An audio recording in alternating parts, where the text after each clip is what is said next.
ராகுல், என்னம்மா சொல்லுங்க. என்னப்பா நீ காலேஜ் கிளம்பிட்டியா? ஆமாம்மா, ஒரு நாள் மட்டும்தான் காலேஜ் லீவு. இன்னைக்கு காலேஜ் இருக்கு, போகணும்ல. ஏப்பா நீ என்ன மறந்துட்டியா என்ன? நான் தான் உன்ட்ட நேற்றே சொன்னேன்ல, இன்னைக்கு உங்கள் மாமா வராரு, அதனால் இன்னைக்கு நீ லீவு போட்டுரு. என்னம்மா எப்போ சொன்னீங்க? நீங்கள் நேற்று மாமாட்ட பேச முடியும் தானே சொன்னீங்க. இன்னைக்கு மாமா வராரு நான் சொன்னீங்க. ஆமாப்பா நான் சொன்னேன், நீ கவனிச்சிருக்க மாட்டேன்னு நினைக்கிறேன். இன்னைக்கு உங்கள் மாமா வராரு, அதனால் நீ லீவு போட்டுரு. என்னம்மா இப்போ நீங்கள் திடீர்னு சொல்கிறீங்க? இப்போ எப்படி நான் லீவ் போட முடியும்? என் ஃப்ரெண்டு வேறு வரேன்னு சொல்லிட்டான். நான் லீவ் போட்டால் அப்புறம் என் வேண்டு சண்டை போடுவான். நானும் லீவ் போட மாட்டேன். டேய், இத்தனை வருஷம் சென்று உங்கள் மாமா வராருன்னு சொல்கிறேன், உனக்கு ஃப்ரெண்டாக முக்கியம். ஒழுங்கா நீ லீவு போடு.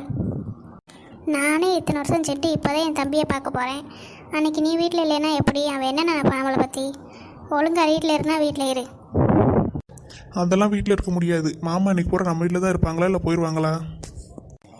ஒரு 2 நாளைக்கு நம்ம வீட்டில் தான் இருப்பான், அதுக்கப்புறமா தான் போவான். நீ ஒரு 2 நாளைக்கு லீவ் போட்டுரு.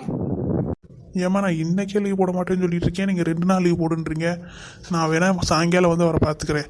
அவர் கேட்டால் சொல்லுங்கள் அவனுக்கு காலேஜ் போயிருக்கான் அப்படின்னு சொல்லி. இங்கே பாரு ராகுல், உன் இஷ்டத்துக்கெலாம் இங்கே பண்ண முடியாது. நான் சொல்கிறத நீ கேட்கணும். லீவ் போடனா லீவ் போடு. நான் சொல்லிக்கிட்டு இருக்கேன், நீ மறுபடியும் போட மாட்டேன்னு சொல்லிட்டு இருக்க.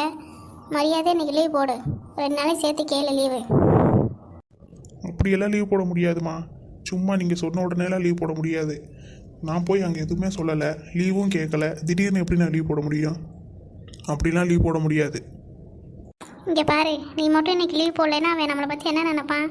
உனக்கு அவன் மேலே பாசம் இல்லைன்னு நினச்சிருவான். அதனால் ஒழுங்கா நான் சொல்கிறத கேளுடா, லீவ் போடு. நீ இன்னைக்கு மட்டுமாச்சு லீவ் போடு. நாளைக்கு நான் ஏதாவது சொல்லி சமாளிச்சுக்கிறேன். அவனே ஏதோ 2 நாள் தான் இங்கே வரேன்னு சொல்கிறான், அதுக்கும் நீ லீவ் போட மாட்டேன்னு சொன்னால் என்ன அர்த்தம்? அதை தாம்மா நானும் சொல்கிறேன். இன்றைக்கி ஒரு நாள் நீங்கள் சமாளிச்சுக்கோங்க, நாளைக்கு நான் லீவு கேட்டு வர்றேன்.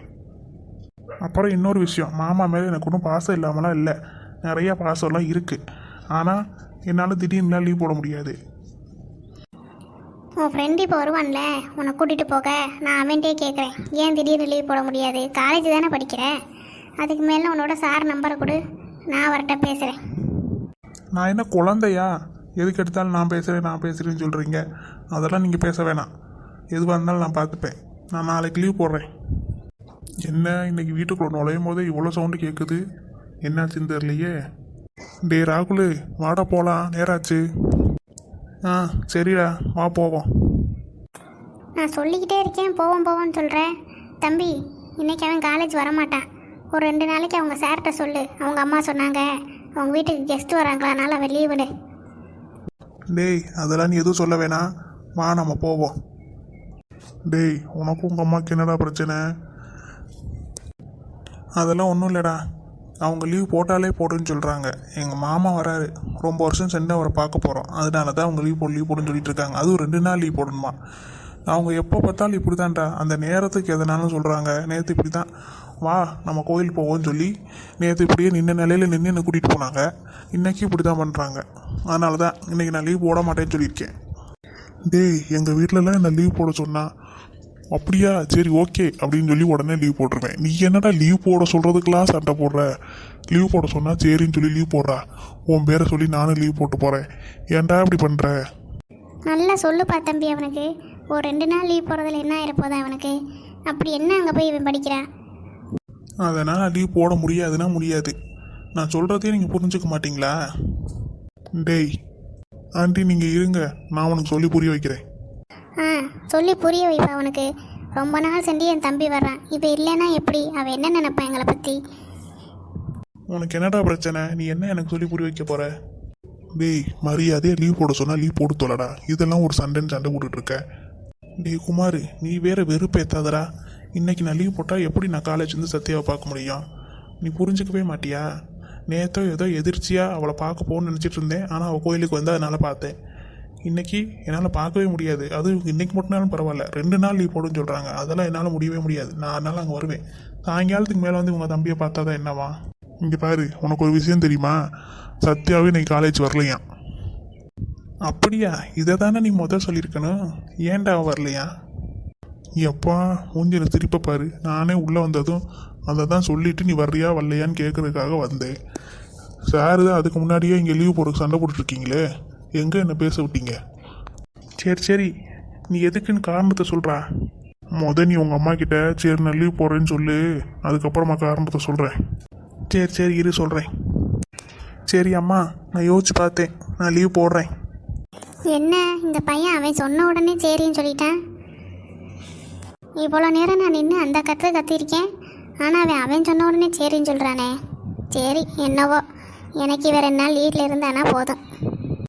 சரி சரி, போய் பேகை வச்சுட்டு போய் ஒழுங்கா வீட்டில் இரு. இங்கே போகிறேன் அங்கே போகிறேன் எங்கேயும் ஊர் சுற்ற போயிடாதடா, வீட்டிலே இரு. ஆ சரிம்மா. சரி நீ இப்போ சொல்கிறா என்ன விஷயம்னு. நீ சந்தோஷப்படுற அளவுக்குலாம் இல்லைடா. ஏண்டா சத்யாவுக்கு எதுவும் பிரச்சனையா? ரொம்ப பெரிய பிரச்சனைலாம் இல்லை, அவளுக்கு காய்ச்சலாம் அவ்வளோதான். அதனால வரமாட்டேன்னு சொல்லிவிட்டாலாம் அவள் ஃப்ரெண்டுகிட்ட. அவள் ஃப்ரெண்டு இப்போ தான் பார்த்த எதிர்த்தாப்புல அவள் சொன்னான். அவள் ஃப்ரெண்டு நீ எங்கடா பார்த்த? டேய், நானும் அந்த பஸ் ஸ்டாண்ட் வழியாக தானே வரணும். அப்போ தான் அந்த பஸ் ஸ்டாண்ட் வழியாக நடந்து வந்துட்டு இருந்தேன்னா அப்போ தான் மலரை பார்த்தேன். என்ன மலர் நீ மட்டும் நிற்கிற, சத்யாவை காணான்னு கேட்டேன்னா அப்போ தான் அவள் சொன்னான் அவளுக்கு ரொம்ப காய்ச்சல், உடம்பு முடியலன்னு அவள் வரல அப்படின்னு சொன்னான். அதனால தான் சரி ஒன்றை சொல்லிவிட்டு நீ காலேஜ் வரியா வரலையான்னு கேட்போன்னு பார்த்தேன். அதுக்குள்ளே சார் இங்கே சண்டை விட்டுக்கிட்டு இருக்கீங்க. ஐயோ, அப்போ ஒரு ரவுண்டு சத்யா வீட்டு பக்கம் போய் பார்த்துட்டு வந்துடுவோமாடா? எப்பா சாமி, உன் சவகாசமே வேணான்னு ஓடிடுவேண்டா. சும்மா இரு, அடுத்தடுத்து அவங்க அம்மா கண்ணில் படுற மாதிரியே நீ பண்ணிக்கிட்டு இருக்க. நீ இது பண்ணுறது இல்லாமல் என்னையும் சேர்த்து மாட்டி விட்ருவ போல. பேசாமல் இருறா. எப்படியும் அவளே 2 நாள் கழித்து வருவா காலேஜுக்கு, அப்போ பேசிக்கலாம். சரி சரி சரி, இவன் என்னமோ பண்ணட்டும், நம்ம போய் நம்ம வேலையை பார்ப்போம். அவன் வர்றதுக்குள்ளே அவனுக்கு பிடிச்சதெல்லாம் சமைச்சு வைக்கணும். ரொம்ப வருஷம் சென்று என் தம்பியை பார்க்க போகிறேன். சரி அப்புறம் என்ன, நானும் எங்கள் வீட்டுக்கு ஃபோன் பண்ணி இன்றைக்கி நான் காலேஜ் போகல அப்படின்னு சொல்ல போகிறேன். டேய், அப்படி சொன்னால் அவங்க வீட்டில் திட்ட மாட்டாங்களா? திட்ட தான் செய்வாங்க. அப்புறம் என்ன தூக்கி வச்சு கொஞ்சம் செய்வாங்க. எதையாச்சும் சொல்லி சமாளிக்க வேண்டியதான். சரி இரு, நான் என் வீட்டுக்கு ஃபோன் பண்ணி சொல்லிட்டு வரேன். சரி சரி, நீ என்ன பண்ணு, சொல்லிவிட்டு என் ரூமுக்கு வந்துடு. இங்கே வச்சு ஏதாச்சும் பேசி எங்கள் அம்மா கதையில் விழுந்துருச்சுன்னா போச்சு. அதனால் நீ உங்கள் அம்மா கிட்ட நீ சொல்லிவிட்டு நீ என் ரூமுக்கு வந்துடு. சரி சரி, அதெல்லாம் எனக்கு தெரியும், நீ போ. அப்புறம் இன்னொரு விஷயம், சோக கீதை வாசிக்கிட்டே போகாமல் ஒழுங்கா போடா. அதெல்லாம் எங்களுக்கு தெரியும், நீ வாயை மூடு. சரி நம்ம ஃபோன் போட்டு பேசுவோம். காமாட்சி காமாட்சி, கிளம்பிட்டீங்களா எல்லாரும்? சீக்கிரம் வாங்க, எங்கள் அக்கா வீட்டுக்கு போகணும், நேரம் ஆகுது. நான் கிளம்பிட்டேங்க, போகலாம். பிள்ளைகளையும் கூப்பிடு, எல்லாரும் சேர்ந்து கிளம்பி போவோம். அவள் நமக்காக வெயிட் பண்ணிகிட்டே இருப்பா. இருங்கங்க கூப்பிட்றேன். அபி, அண்ணனை கூட்டிகிட்டு சீக்கிரம் வா. அம்மா நான் கிளம்பிட்டேன். உங்கள் மயன் தான் இன்னும் உட்காந்து முகத்துக்கு பவுடர் போட்டுக்கிட்டே இருக்கான். சும்மா இருக்க முடியாதடி உனக்கு, அவனை பற்றி குறை சொல்லிக்கிட்டே இருக்கணும். உன்னை அவனையும் தானே சேர்த்து கூட்டிகிட்டு வர சொன்னேன். நீ கூப்பிடாம வந்துட்டு அவன் மேலே பழி போடுறியா? மாமி, உங்கள் அருமை பிள்ளை வந்துட்டேன். எலிவாளு தள்ளிப்போ. இங்கே பாரு, எலிவாளுன்னு சொல்லாத. நீ சொல்லி தான் என் முடியே போச்சு தெரியுமா? ஐயோ அப்படியா? இல்லைனாலும் இந்த எலிவாள் மண்டைக்கு அப்படியே முடி தரையை தொட்டுக்கிட்டு இருக்கான். சும்மா காமெடி பண்ணாமல் தள்ளிப்போ. இங்கே பாருங்கம்மா, அவன்கிட்ட சொல்லி வைங்க, இப்படியே எலிவாளினே கூப்பிட்டுக்கிட்டு இருக்கேன். என்ன உங்கள் 2 பேர் சண்டைக்குள்ளேயும் நான் வரல. டேய், சின்ன பிள்ளைய அப்படிலாம் சொல்லாதடா. அவளை ஒழுங்கா பேர் சொல்லி அபின்னு கூப்பிடு. சும்மா எலிவாள் மண்டை அப்படி இப்படின்லாம் பிள்ளைய பேசுகிறவளை வச்சுக்காத. அப்படி சொல்லுங்கப்பா. அவனை அவன் ஆளும் மண்டையும் நல்லா வெள்ளலி மாதிரி இருந்துட்டு என்னை பார்த்து எலிவாளுன்னு சொல்கிறான். மேடம், எலிவாள் மேடம், ஒரு நிமிஷம் திரும்புங்க. என்ன, என்கிட்ட இப்படி மூஞ்சியை ஒரு மாதிரி வச்சுக்கிட்டு பேசுகிறதெல்லாம் வச்சுக்கக்கூடாது சரியா? அண்ணன் நல்ல மூடில் இருக்கும் போதே சொல்கிறத கேட்டுக்கோ. நான் எது சொன்னாலும் நீ வாயை திறக்கக்கூடாது, இல்லைன்னா அடி தான் விழுகும். எவ்வளோ திமிரு உனக்கு! அடி விழுகுமாமே அடி. என் அடியை நீ பார்த்ததில்லையே. இவ்வளோ நேரம் நான் கூட இவ்வளோ நேரம் உட்காந்து மேக்கப் போட மாட்டேன். நீ இவ்வளோ நேரம் உட்காந்து மேக்கப் போட்டுட்டு வந்துட்டு உனக்குலாம் இவ்வளோ பேச்சா?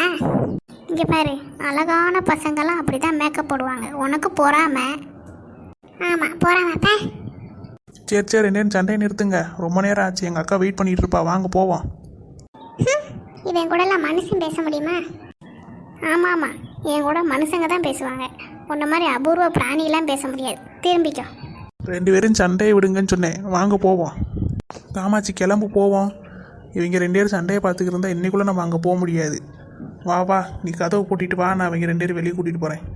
ஆ சரி, கூட்டிகிட்டு போங்க. ஏ 2 பேரும் வாங்க. வரேன்ப்பா. அம்மா, எரிவாளுக்கு கோவத்தை பார்த்தியா? நீ தான் சும்மா இருக்க வேண்டியதானே, ஏன் அவளை போட்டு நோண்டிகிட்டே இருக்க? இதெல்லாம் ஒரு ஜாலி மம்மி, அவளை வம்பளுத்தாதான் எனக்கு ஜாலியாகவே இருக்குது. என்ன ஜாலியோ, போ, நான் கதவை பூட்டிட்டு வரேன். சரி சரி.